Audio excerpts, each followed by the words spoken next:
we've just been watching Camper Van Kevin is having a live, well... Alive? I don't know whether he's actually live now. No. Or whether it's a recording of him being live. We've only watched, it must have been a recording.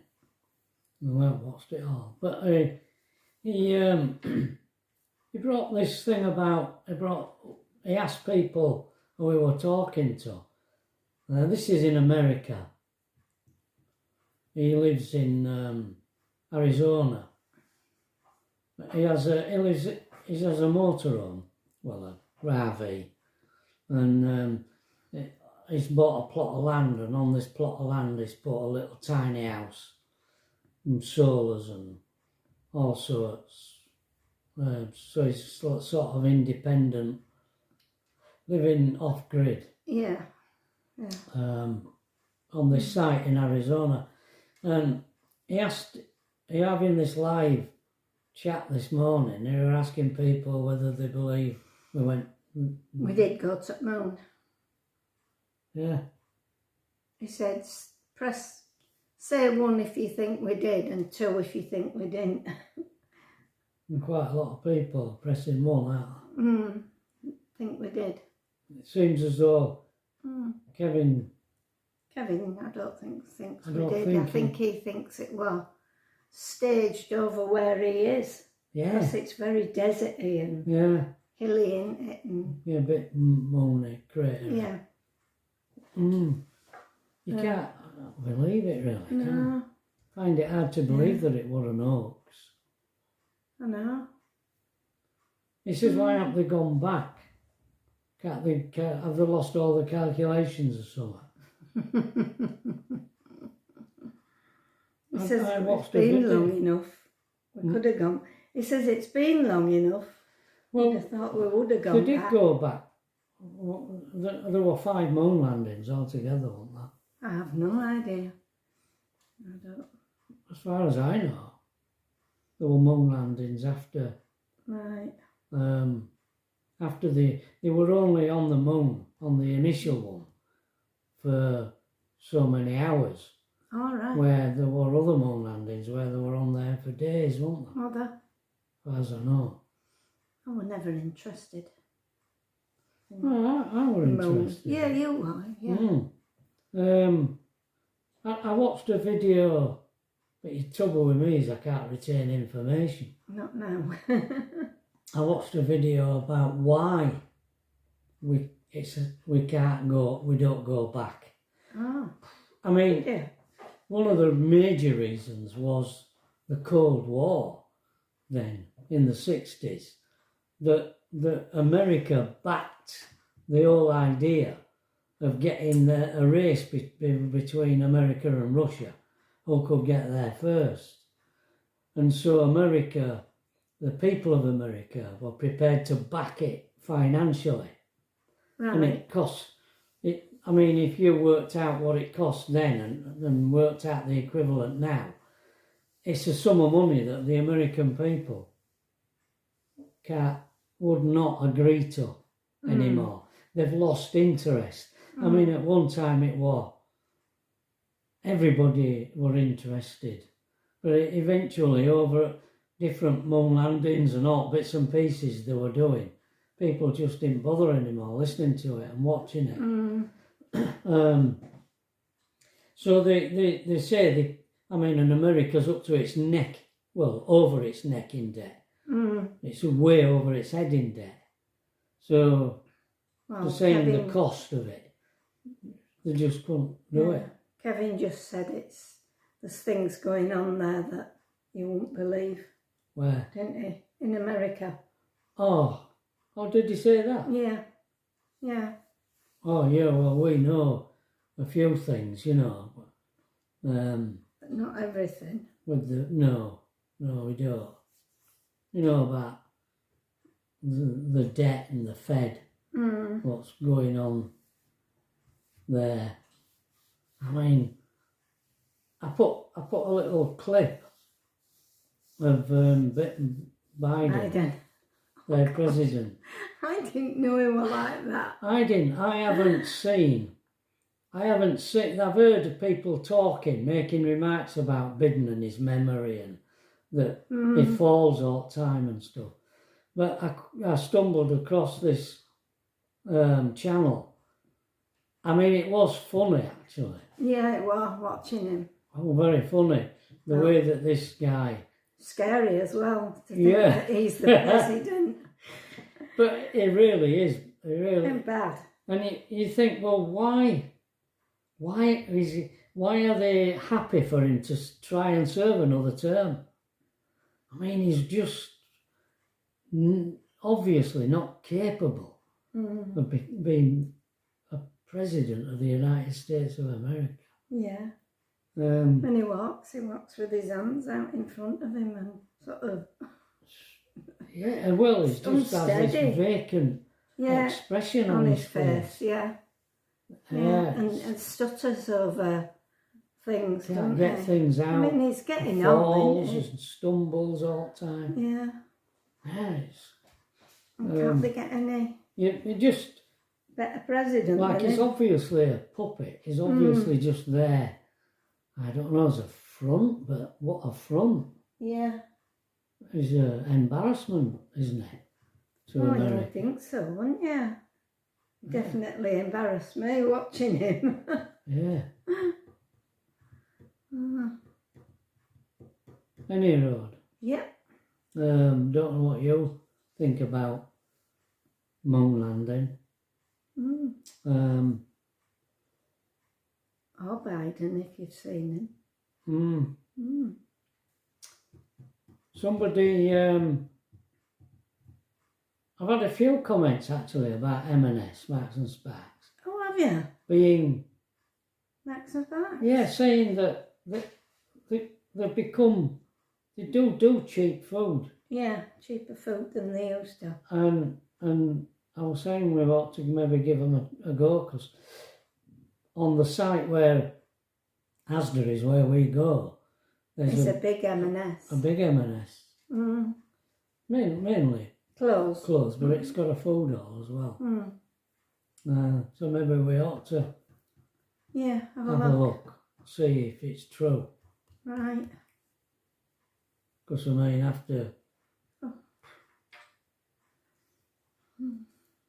after Tuesday, in Asda, gold.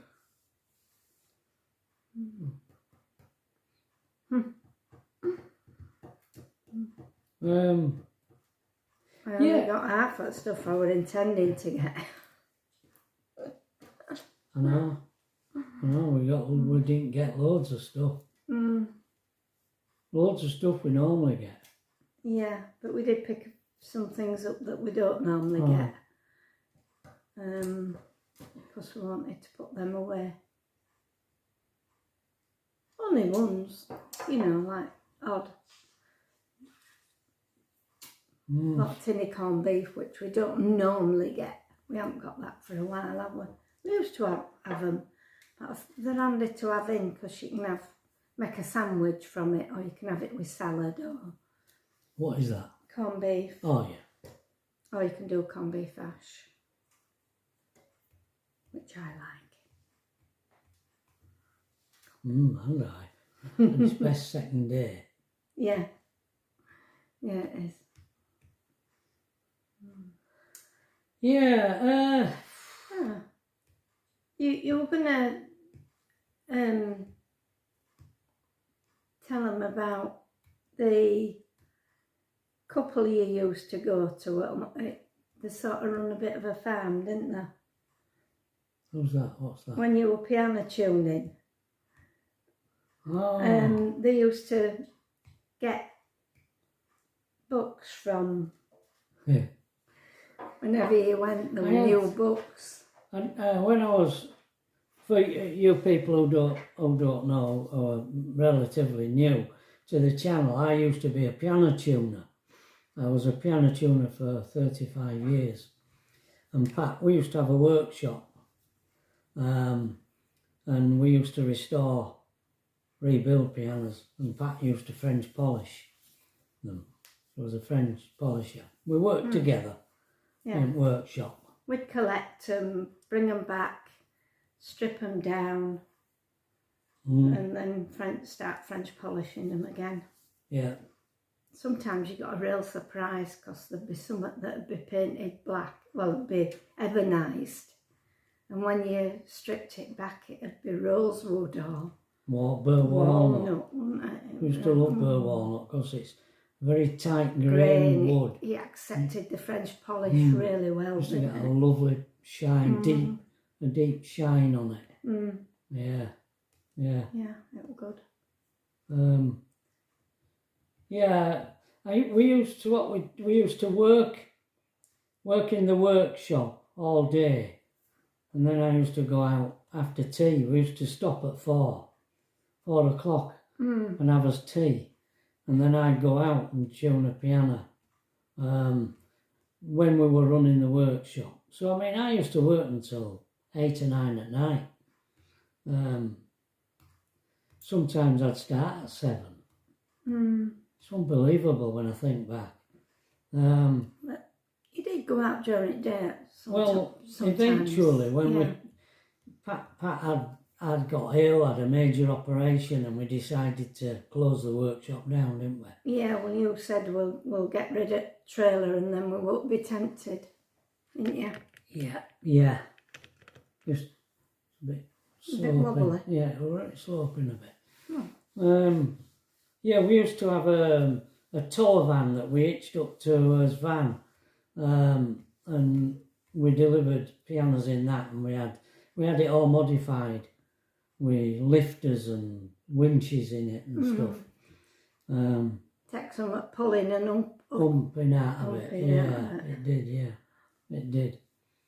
But eventually, Pat stopped doing it and did some part-time cleaning and finished up being a housekeeper for a brother and sister in the local village where we live. Just round corner. Just round corner it was, yeah. And I concentrated on tuning and built up my tuning round more, so that's all I did. And I had some really interesting customers. Met some really interesting people, and especially in Lincolnshire, because you might not believe this, but it was in 1984 when we moved from Leeds to Lincolnshire, and there were parts of Lincolnshire that didn't have electricity in the 1980s. Yeah, definitely it was gas. A predominantly agricultural county, and so it was kind of behind, more primitive. I found that out with the pianos, because up here in Yorkshire, most of the pianos were decent quality overstrung pianos, full iron frame things and that, but good makes. And when I got to Lincolnshire, a lot of old bangers, what I used to call bangers about, thunder boxes, they used to call them in old days. So there was some, even our neighbour, Glad, who we became very friendly with over the road, even their kitchen, when we went to live in Waddingham at that time in the 80s, her kitchen was a lean-to outside. Yeah. Not even inside the house. So you can tell how primitive it was. Yeah. There was no gas in the village, and as I say, in some parts, not even electricity. Anyway, I used to go to this couple who were retired. They were retired farmers, but they still lived in the farmhouse. And I think that what they did was they rented their land out to other younger farmers in the area. I think they still kept a few hens and a few cows that were more pets all. And they still had orchards where they grew their own fruit and veg and stuff. But the living conditions had to be seen to be believed. And I'm going right into when did we leave? 2016 I retired, and right up until maybe a couple of years before that, this couple, they didn't even have a coloured telly. They in fact they spent 90% of their time in the kitchen. The rest of the house, they must have had. They had a bedroom that had gone to bed. Well, when I went with you that time, they had a dining room with a big dining room table in it, didn't they? And I think they'd been painting it, or someone had been painting it, and they'd moved the piano out of there into the bedroom. Right. And because you tuned it in there Right. when I were here, in that bedroom. Right. And I think that was their bedroom downstairs. Yeah. But they didn't, if they had a front room, we never saw it, did we? No. Because they were always in this kitchen, and they had 2 folding deck chairs, you know, the old-fashioned deck chairs. Kind of you'd sit on in a beach. Yeah, on beach. And they sat there with the telly.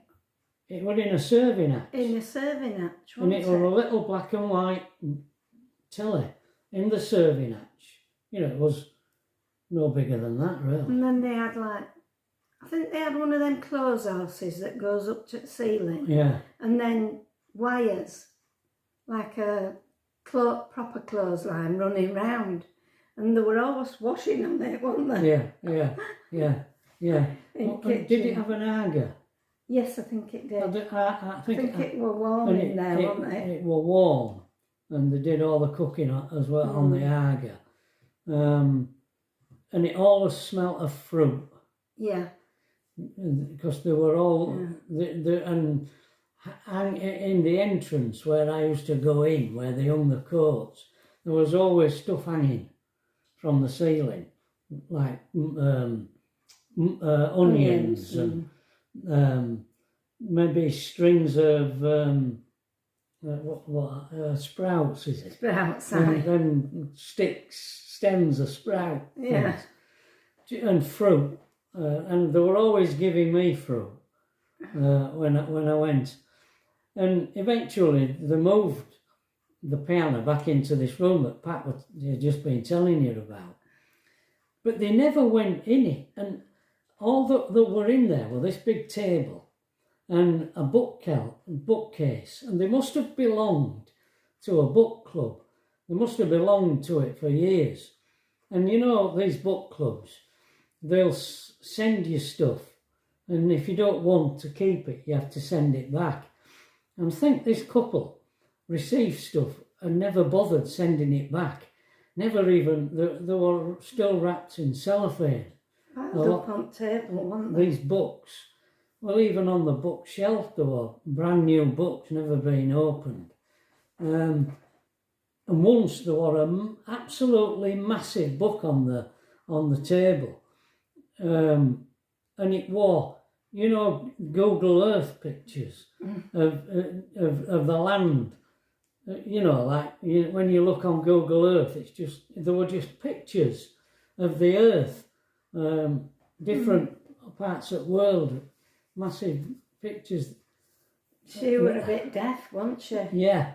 The telephone was in the hallway, and it was a black telephone fastened to the wall, and it still had the dial on it, still analogue, and it had that old ring. You know how phones used to sound when they rang, and her husband had never answered phone. And yet she was quite deaf, and I used to hear her answering it. Really, hello, and I think a lot of these marketing people used to ring her, and I don't know what on earth she agreed to it with. with these people. She probably couldn't hear what they were saying. I got it because I used to ring up. Because every time I went, I knew nobody had played this piano. It used to be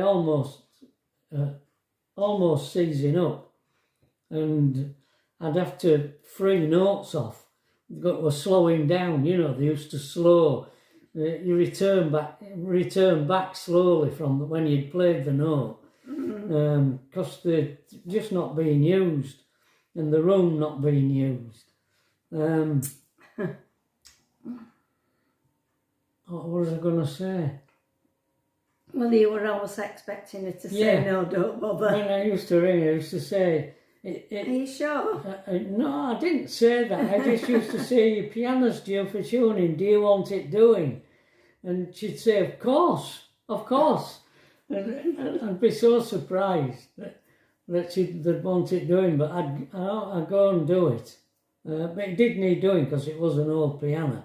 It used to go out of tune even though nobody had played it. And I think I was the only one who played it.